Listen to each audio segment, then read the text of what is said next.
नमस्कार मित्रों, एक बार आपका हमारे चैनल में फिर स्वागत है। आज हम आपको सुनाने जा रहे हैं विशाख मास की शुक्ल पक्ष की मोहिनी एकादशी कब है, जाने पूजा मुहूर्त, पारण का समय, महत्व एवं व्रत कथा।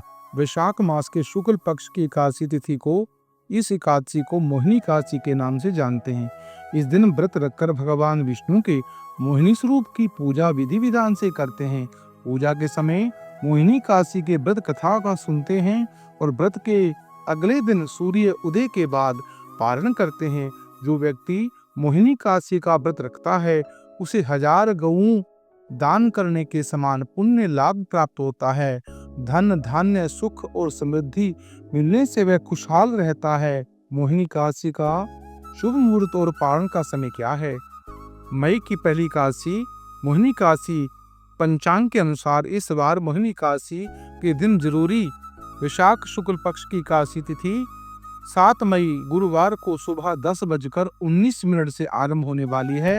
यह एकादशी तिथि अगले दिन 8 मई शुक्रवार को दोपहर 12:29 तक रहने वाली है। ऐसे में उदय तिथि के आधार पर मई की पहली एकादशी यानी मोहिनी एकादशी 8 मई को ही उस दिन व्रत रखकर भगवान विष्णु की पूजा की जाएगी। मोहिनी एकादशी के दिन ब्रह्म मुहूर्त में स्नान करना चाहिए। उस दिन ब्रह्म मुहूर्त सुबह 4:10 से आरंभ होकर 4:53 तक रहेगा। सूर्योदय 5:35 पर होगा। उसके बाद भगवान विष्णु की विधि पूर्वक पूजा करें। मोहिनी एकादशी का शुभ समय यानी अभिजीत मुहूर्त 11:51 से आरंभ होकर दोपहर के 12:45 तक रहेगा। इस साल मोहिनी एकादशी पर हर्षण और वज्र योग बनेंगे। हर्षण योग सुबह से लेकर देर रात 1:57 तक रहेगा। उसके बाद वज्र योग रहेगा।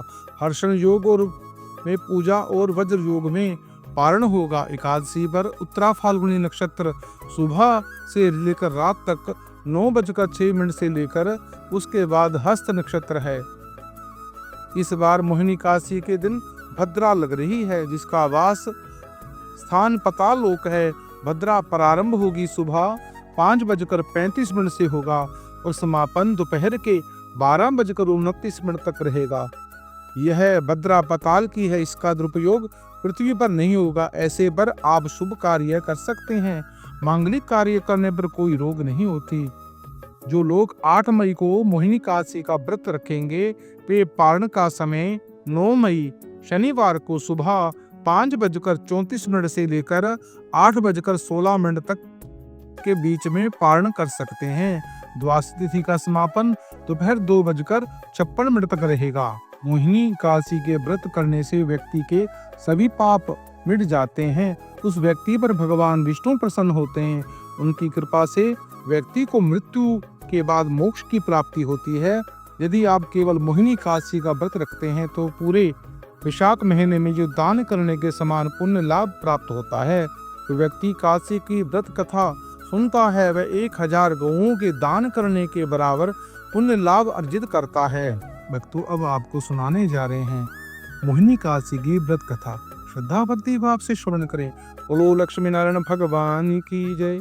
विशाख के शुक्ल पक्ष की इस मोहिनी एकादशी को भगवान विष्णु के पुरुषोत्तम रूप राम की पूजा का विधान है। भगवान की प्रतिमा को स्नानादि कर उत्तम वस्त्र पहनाकर उच्च आसन पर बैठाकर आरती उतारनी चाहिए और मीठे फलों से भोग लगाना चाहिए। तत्पश्चात प्रसाद वितरित कर ब्राह्मणों को भोजन तथा दान दक्षिणा देनी चाहिए। रात्रि में भगवान का कीर्तन करते हुए मूर्ति के समीप ही पृथ्वी पर शयन करना चाहिए। इस व्रत के करने से निंदित कर्मों के पाप से छुटकारा मिल जाता है। बड़े मनोयोग पूर्वक सुन रहे थे युधिष्ठिर से ये कथाएं। अब उन्होंने विनीत भाव से कहा, हे नटवर नागर, वैशाख मास के शुक्ल पक्ष की एकादशी के बारे में जो भी कथा सहित सब बातें मुझे बताएं। इसी प्रकार बताइए जैसे आपने अब तक बताई है। धर्मराज युधिष्ठिर कहने लगे, हे कृष्ण, वैशाख मास की शुक्ल पक्ष की एकादशी का क्या नाम है तथा उसकी क्या कथा है? इस व्रत का क्या विधि है? सब विस्तार पूर्वक बतलाइए। श्री कृष्ण कहने लगे, हे धर्मराज, मैं आपको एक कथा कहता हूँ जिसे महर्षि वशिष्ठ ने श्री रामचंद्र जी से कही थी। एक समय श्री राम बोले, हे गुरुदेव, कोई ऐसा व्रत बताइए जिससे समस्त पाप और दुखों का नाश हो जाए। मैंने सीता जी के वियोग में बहुत दुख भोगे हैं। महर्षि वशिष्ठ बोले, हे राम, आपने बहुत सुंदर प्रश्न किया है। आपकी बुद्धि अत्यंत शुद्ध तथा पवित्र है। यद्यपि आप नाम स्मरण करने से मनुष्य पवित्र हो जाता है और शुद्ध हो जाता है, तो भी लोकहित के लिए यह प्रश्न अच्छा है। विशाख मास में जो एकादशी आती है उसका नाम मोहिनी एकादशी है। इसका व्रत करने से मनुष्य के सब पापों तथा दुखों से छूटकर मोह जाल से मुक्त हो जाता है। मैं इसी कथा को कहता हूँ, ध्यानपूर्वक सुनो।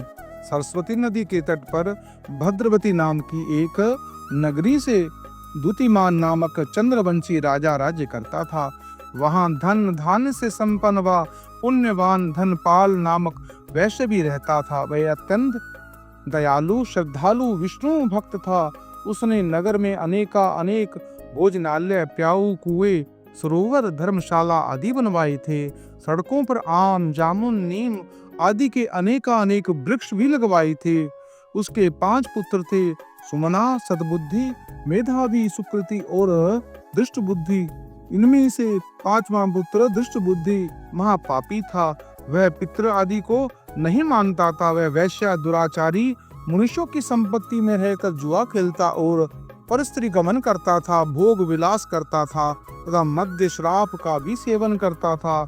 इसी प्रकार अनेक कुकर्मों में वह पिता के धन को नष्ट करता रहता था। इसी कारणों से त्रस्त होकर पिता ने उसे घर से निकाल दिया था। घर के बाहर निकलने के बाद वह अपने गहने कपड़े बेचकर अपना निर्वाह करने लगा। जब सब कुछ नष्ट हो गया तो वैश्य और दुराचारी साथियों ने उसका साथ छोड़ दिया। अब वह भूखा प्यास से अति दुखी होकर रहने लगा। कोई भी सहारा ना देख चोरी करना सीख गया। एक बार वह पकड़ा गया तो वैश्य का पुत्र जानकर चेतावनी देकर छोड़ दिया गया, मगर दूसरी बार फिर पकड़ लिया गया। राजा इस बार उसे कारागार में डाल दिया। कारागार में उसे अत्यंत दुख दिया गया। बाद में राजा ने उसे नगरी से भी निकाल जाने का आदेश दिया। वह नगरी से निकलकर वन में चला गया। वहां क्या पशु पक्षियों को मारकर खाने लगा। कुछ समय के पश्चात भेड़िया बन गया और धनुष बाण लेकर पशु पक्षियों को मारकर खाने लगा।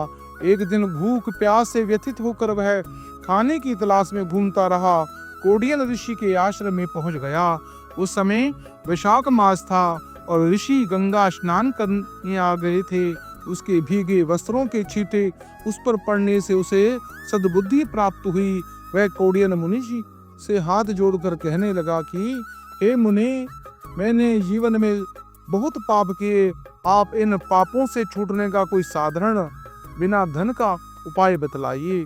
उसके दीन वचन सुनकर महामुनि ने कहा, प्रसन्न होकर तुम विशाख शुक्ल पक्ष की मोहिनी नामक एकादशी का व्रत करो, इससे समस्त पाप नष्ट हो जाएंगे। मुनि के वचन सुनकर वह अत्यंत प्रसन्न हुआ और उनके द्वारा बताई गई विधि के अनुसार व्रत किया। हे राम, इस व्रत के प्रभाव से उसके सब पाप नष्ट हो गए। अंत में वह गरुड़ पर बैठकर विष्णु लोक को चला गया। इस व्रत से मोह आदि सब नष्ट हो जाते हैं। संसार में इस व्रत से कोई भी व्रत श्रेष्ठ नहीं। इसके महत्व को पढ़ने से अथवा सुनने से 1000 गोदान का फल प्राप्त होता है। जिस प्रकार गुरु वशिष्ठ के मुख से मोहिनी एकादशी की व्रत कथा का सार सुनने से भगवान श्री रामचंद्र के हृदय का दुखों का नाश हुआ, उसी प्रकार दुष् कथा का श्रवण करता है उनके समस्त शाप ताप मोह ममता दूर हो जाती हैं, समस्त पाप नष्ट हो जाते हैं और अंत में भगवान के लोकों की प्राप्ति होती है। मित्रों, यह पतित पावनी पाप नाशनी कथा का जो भी श्रवण करता है उनके समस्त दुख दूर हो जाते हैं, संताप नष्ट हो जाते हैं। मित्रों, इस पतित पावनी कथा को आप अपने इष्ट मित्रों से शेयर करें, पुण्य के भागी बने। इस चैनल को सब्सक्राइब करें, लाइक करें और कमेंट बॉक्स में ओम लक्ष्मी नारायण अवश्य लिखें।